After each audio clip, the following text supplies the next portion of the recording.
Well, thank you for staying with us. Wednesdays are for business, and that's how we start the talk segment of the show. Now, ECOWAS Bank for Investment and Development has lent $50 million to the Consolidated Bank of Ghana.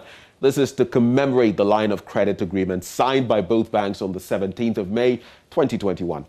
Joy Business editor Odilia Ntiamwa sat with the president of the EBID, Dr. George Ajikum Donko, who says this is a step to strengthen ties with countries under the body. I'll be delving into issues relating to how much money they have given to Ghana and, of course, the rest of West African countries, and indeed how this is contributing to the general development of ECOWAS to feeding into our newfound love as Africans, that's the African Continental Free Trade. Welcome. Good morning, sir. Good morning. I want to find out from you, so far, how much money have you invested in Ghana? And in which areas, to be specific? Thank you very much. Good morning, our distinguished listeners. We are from the ECOWAS Bank for Investment and Development. I'm the president of the bank, and happily, I'm also a Ghanaian. Let me give a short background.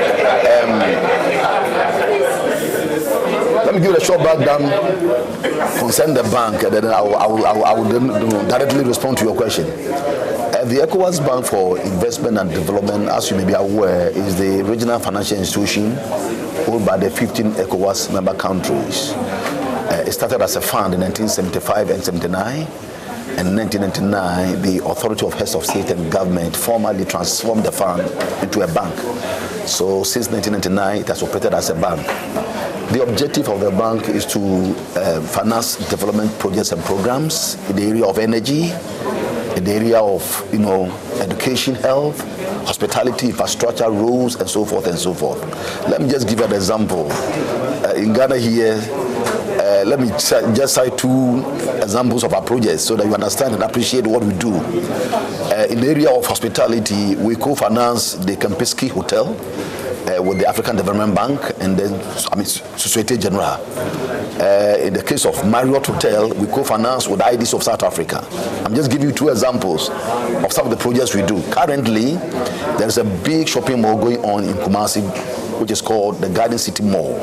If you know Kumasi very well, Swami Runabout, there's a big shopping mall project which is currently ongoing. We are financing that project with the Ghana Commercial Bank. So these are the things we do. So the bank is basically committed to financing development projects and programs, as I said, in the area of energy, infrastructure, roads, health, education, with the underlying aim of improving the lives of the people of the sub-region. Now in Ghana, let me now directly respond to your question directly. In Ghana, as we speak today, if you add the amount that we have just signed, we have committed more than $200 million to the various sectors of Ghanaian economy, in both private and then the public sector. The projects I mentioned are all private sector projects, but in terms of public sector projects, I'm happy to inform the public that we co-finance the Bekwai Government District Hospital. We also extended electricity to 114 villages in Brohafo and Neshanti regions. So these are some of the things that we do also in terms of public sector. We also finance another project is the extension of the Ghana Fire Service. We had to help the Ghana government to be able to expand the operation of the Ghana Fire Service. So these are the things that we have done so far in Ghana. As I said, the amount is over $200 million. So I want to find out, in recent times, being hard hit by COVID, has your financial structuring for the various West African countries changed in relation to budget support for governments, for example? Absolutely. The COVID has impacted our activities seriously. I'm sure you might have heard in 2020, we had to place moratorium on a number of projects that we have financed. If I say placing moratorium on, it means that we defer repayment of both interest and principal for 13 projects and then 2 public sector projects. The reason is that these countries and private promoters were suffering. So in order to ease their suffering, we decided that we would not take any interest and then principal repayment for that year. Definitely, it means that our inflows will be affected, liquidity will be affected, and of course, profit also will be affected.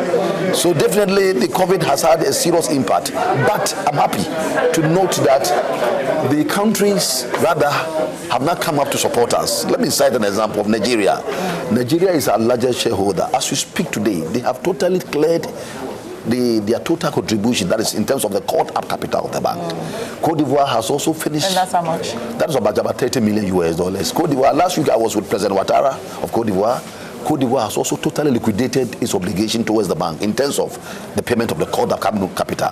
So these are the support we are receiving. In fact, last week, what's Ghana supposed to contribute? Ghana has already finished paying before even the COVID. Okay. So you know, I mean, our country is doing well. In fact, Ghana was one of the first majority shareholders to finish paying. We have 3 majority shareholders of the bank: Nigeria, Ghana, and then Côte d'Ivoire. In fact, Ghana is the 2nd largest shareholder of the bank. And I'm happy to note, through the instrumentality of Honorable Ken Oforiatta, and of course, and the previous Minister for Finance, Tepe, Ghana has totally cleared its total subscription in terms of the caught up capital of the bank. So, to answer your question, yes, COVID has really impacted serious activities, but we are still receiving support from the member countries as we speak today. Yes. Why is Ivory Coast the largest benefactor so far? What's Ivory Coast doing right? Right. That is very important. It means that the projects that you bring to the bank should fulfill or satisfy the requirements, the credit process. It doesn't mean that whatever project that we receive is also processed. It depends upon the requirements of the bank. So I'm happy to let the public know that Côte d'Ivoire as a country, I think that has a better understanding of our operations, of our environment.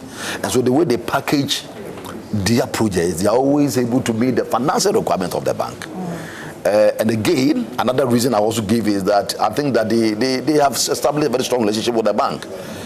Being the Ghanaian president, I'm also trying now to make sure that Ghanaian promoters get to know the bank. You know, I share with you that a lot of people don't know our bank because we have been very quiet, and that's why I find this project we are doing now very, very, very important and critical, especially for our private promoters, for them to know that there is a bank. They have a bank where they can resort to, of course, subject to fulfilling the financial requirement of the bank. So Côte d'Ivoire, over the years, I think that, of course, they have confidence in the bank, number one.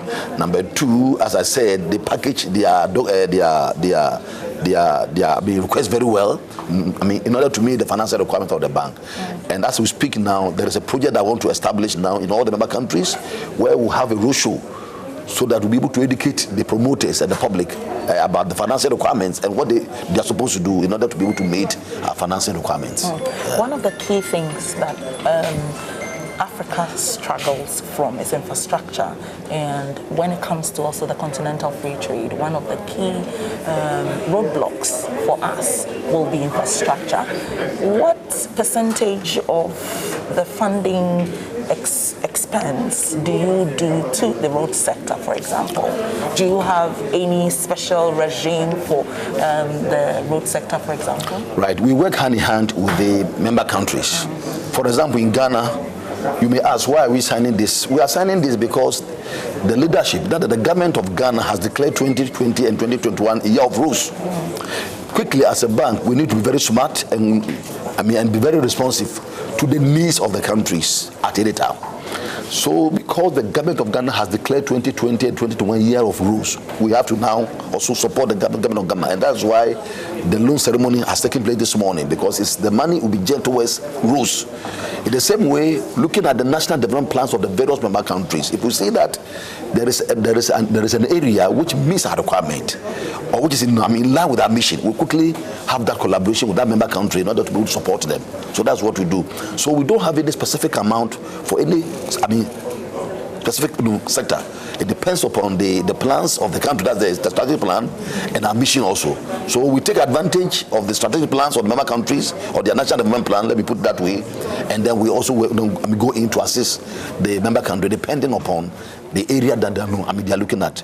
Let me give an example. For example, if Côte d'Ivoire decides that this year we want to now really promote agriculture, we would devote some money for agriculture there. We don't have any policy that this is the amount voted for roads or for infrastructure. It depends upon the needs of the member countries. Depends upon the needs of the promoters vis-a-vis our mandate and the available resources also. Yeah, I think an extension of what I asked in relation to the continental free trade is for blocks, so Central Africa, West Africa, East Africa, to strategically position themselves to be able to take advantage of the bigger pie. Exactly what is the strategic positioning of the bank to make sure that we put West Africa ahead of the other blocks? Thank you very much. That is a very good question. I'm happy to inform you that just about 3 weeks ago, I had a meeting with the Secretariat, the African Continental Free Trade Area. And as we say now, we are just about to sign an MOU. In order to promote trade is very important. Remember that West African communities don't trade among themselves. That is one problem. That's one challenge that we need to address. For example, in Nigeria, even in 2019 or so, Nigeria's trade with other member countries is about 1.2%, which is very, very negligible. So what we want to do is now want to establish a very strong relationship with the AfTA, so that we as a bank will now collaborate with them and see the areas which are of great importance to our member countries and then go into assist. Remember, our catchment area is within the member countries. We don't go beyond the ECOWAS member countries. So our mandate is to support the member countries. So even though we have to break even, profit making is not our real focus. The developmental agenda of the member countries is our priority. So it's a very, very small margin that we are looking at now. Two last questions. Yes. One is in relation to technology, and the other is in relation to agriculture. Well, that is it for AM Business this morning. We're going to take a bit of a break, but before that, let me tell you a bit about H2 Solutions, an elite comprehensive IT solutions company in West Africa that provides service-led solutions to corporations, both locally and regionally, by bridging legacy offerings and emerging services focused on new technology, new delivery models, and new architecture to mid-sized and enterprise businesses. Now, as PMI authorized trading partners, we're organizing a project management certificate course for the general public. So the relevant dates, 24th May to the 4th of June, 2021. It's going to be online. You spend 3 hours per day. That is 5 p.m. to 8 p.m. GMT. It used to be $800 US. It's now $400 US. You don't want to miss out. The key benefits: you earn 35 PDU contact hours plus a certificate, contact hours certificate as well. You complete your project management professional certification training. There are class materials available and tools to equip you as a PM experienced instructor. Now, for registration and inquiries, contact info@h2safrica.com. Now, the 2 is actually the number 2. So info@h2safrica.com. The website, www.h2safrica.com. You can reach out to Florence on the number 0556 757 549. 0556 757 549. Or Jephthah on 0556 647 705. 0556 647 705. Do stay. We'll be right back as we engage the authorities on the water situation up north. We'll be right back.